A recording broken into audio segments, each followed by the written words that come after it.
उम्र बढ़ रही है ना भाई, तो उम्र बढ़ जाएगी फिर कहां से राज आएगा। और 65 साल में 65-70 साल की उम्र में अगर राज में आप ही जाएंगे तो कोई फायदा नहीं होगा, आपका भी नहीं होगा, कोई नींद आएगी 70 साल की उम्र। तो इस चीज तय करनी है, आप ये प्रण करें, तय करें कि हमें आरएलपी को सत्ता में लाना है।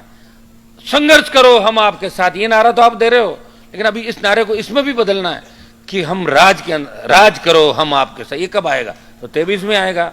उम्र बढ़ रही है ना भाई, तो उम्र बढ़ जाएगी फिर कहां से राज आएगा। और 65-70 साल की उम्र में अगर राज में आप ही जाएंगे तो कोई फायदा नहीं होगा, आपका भी नहीं होगा, कोई नींद आएगी 70 साल की उम्र। तो इस चीज तय करनी है कि 23 में हमें सत्ता पे कब्जा करना है, यह तय है। मैंने पूरे राजस्थान को इस कोने से लेकर उस कोने तक देखा है, संघर्ष किया, और उसका ही परिणाम है, ये निकल के आया कि हर जगह राष्ट्रीय लोकतांत्रिक पार्टी पहली पसंद है लोगों की।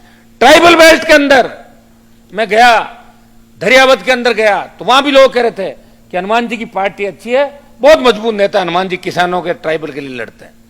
मानगढ़ का अगर कोई मामला उठाता है, शेड्यूल कास्ट की बात कोई करता है, मुस्लिम की बात करता है, ओबीसी की बात करता है, आरक्षण की बात करता है, माफियाओं से कोई लड़ता है, भ्रष्टाचारी और हार्डकोर राजस्थान के अपराधी जिनके नाम से नेताओं के हालात क्या हो जाते थे, उनके खिलाफ लड़के उनको अंजाम तक कोई पहुंचाता है, और उन नेताओं को उनके अंजाम तक पहुंचाता जो किसान विरोधी राजनीति करते थे। उनका दिमाग अगर ठीक किया और उनके 3-3 टेबलेट अगर चालू कराई, वो हनुमान बेनीवाल था, नेता 3-3 टेबलेट एक टाइम की खा रहे हैं।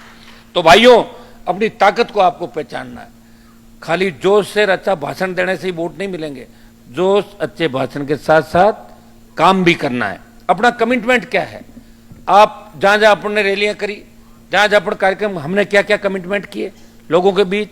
हमारा कागज तो चलाएं हम लोग, सीएम को लेके, पीएम को लेके, जो कागज चलता है ना तो कुछ न कुछ उसका रिजल्ट भी आता है। अभी नागौर में तो मेरी सरकार थोड़ी है, तो काम मेरे सब ज्यादा इसलिए हो रहे हैं, एमएलए मेरे मजबूत हैं और मेरा कागज चलता है। और कागज चलता था, आप भी जानते हो, राजस्थान में काम नहीं किया तो दिल्ली बुला लेगा, और दिल्ली नहीं तो इधर ये कर देगा, तो चलता है भाई, चलती उसकी। कांग्रेस वालों की तकलीफ भी है नागौर के अंदर कि हनुमान जी काम हो रहे, काम मेरे घर के नहीं हो रहे, विकास के काम हो रहे हैं, मेरे क्या काम कराना, जो काम करा तो पहले ही करा लेता।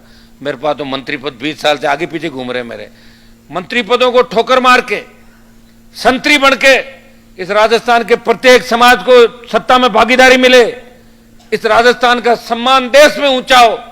जब मैं गया था तो दिल्ली के अंदर मैंने देखा कि राजस्थान के नेताओं की वो इज्जत दिल्ली में नहीं है जो दिल्ली, यूपी, बिहार, उत्तराखंड और दूसरे नेताओं की है, हरियाणा के नेताओं की है।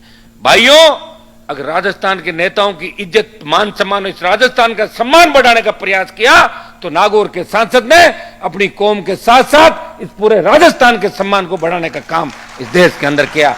वो सब चीजें आपके सामने। मैं आपसे इस मौके भी यही कहना चाहूंगा कि हम लोग 1 महीने का हमारा टास्क है, इसमें जब 31 तारीख को, 1 तारीख को हम आपस में मिले, बात करें, सब लोग आपस में कोऑर्डिनेट आप करें।